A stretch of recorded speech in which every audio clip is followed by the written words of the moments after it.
Hello and welcome back. Metal Rocker 86 is here again with another review. The album I'll be reviewing today asks me the very important question, am I experienced? Well, maybe it will be answered when I review the Jimi Hendrix Experience album, Are You Experienced? Now, there were two releases of this album, the UK release and the North American release. I will be reviewing the North American release. Jimi Hendrix's career in music started out in 1964, when he was providing instrumentation for artists like the Isley Brothers and Don Covey. One day, Keith Richards referred Hendrix to the Rolling Stones manager Andrew Loog Oldham and producer Seymour Stein.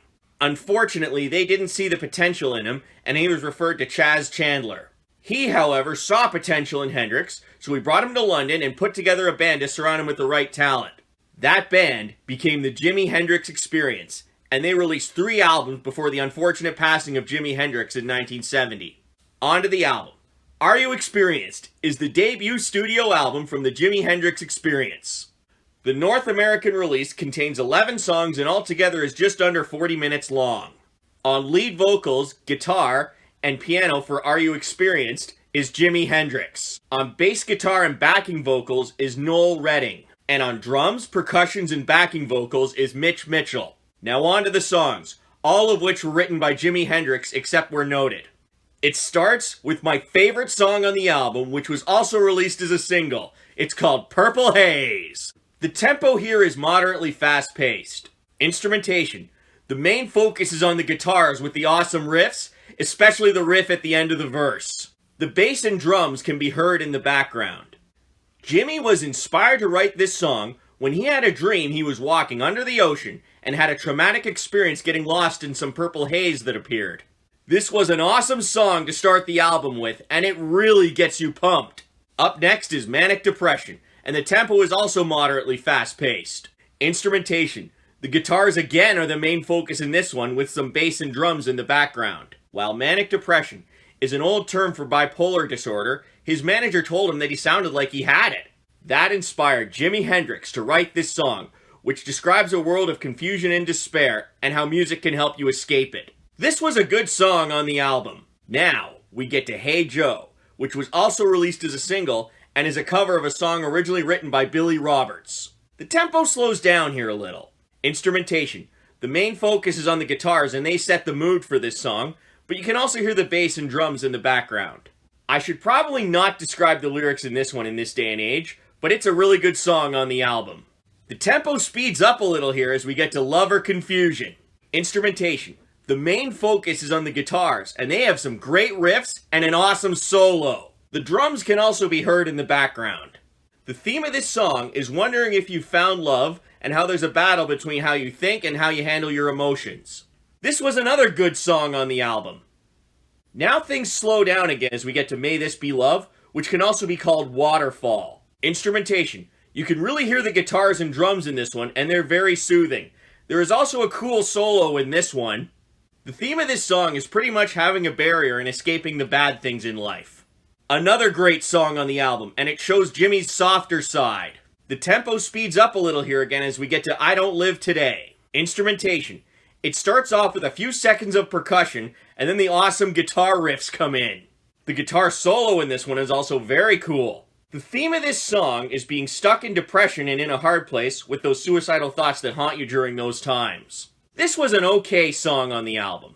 The tempo slows down again as we get to The Wind Cries Mary, which was also released as a single. Instrumentation. Again, the main focus is on the guitars and they have some cool riffs, and you can also hear the drums in the background. Jimi Hendrix wrote this song for his at-the-time girlfriend, Kathy Mary Etchingham, after they had gotten into an argument about her cooking. She decided to go stay with a friend for a few days, and he wrote the song for her when she came back. He was alone in his apartment when he wrote this song, and one day when they had some time to spare at the recording studio, he showed this to the band and they recorded it. This was another good song on the album. The tempo speeds up again as we get to Fire. Instrumentation. The guitars come in this one with some killer riffs giving off great energy. The drums can also be heard in the background. For the most part, I probably should not describe the lyrics in this day and age. However, the line, move over, Rover, and let Jimi take over, was inspired when he was over at Noel Redding's house and he wanted to go sit by the fireplace to warm up, but the dog was already sleeping there. This was another great song on the album. Now we get to Third Stone from the Sun. The tempo starts off moderately fast-paced, but gets faster as time goes on. For the most part, this one is an instrumental with a few spoken passages, which was just a slowed-down conversation between Jimi and his producer. Instrumentation. The main focus here is on the guitars and the drums. There are a few moments when the drums are the main focus, and times when the guitar is the main focus with the awesome riffs. Then they have some weird sound effects at the end. This was another good song on the album, minus the weird sound effects. Now we get to Foxy Lady, where the tempo is also moderately fast-paced. Instrumentation. The main focus is on the guitars with the aggressive riffs giving off great energy. You can also hear the drums in the background.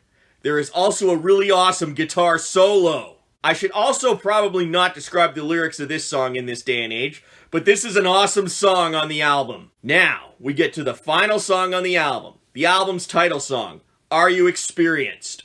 The tempo is also moderately fast-paced. Instrumentation. The main focus is on the guitars with the cool riffs, and you can also hear some cool percussions in the background. According to Jimi, the theme of this song is being at peace with oneself. This was a great song to end the album with. So what did I like about this album? I really enjoyed listening to this album. I really liked how well the songs were written, the instrumentation was phenomenal, the energy was there, and they got the ordering right. The only knock on this album, and I mentioned this before, were those weird sound effects at the end of Third Stone from the Sun. To conclude this, I will recommend that you go listen to Are You Experienced, as I'm sure you will enjoy it. Well, that's the end of this review. If you liked it, please give it a thumbs up down below, and don't forget to subscribe and share. Until next time, rock on!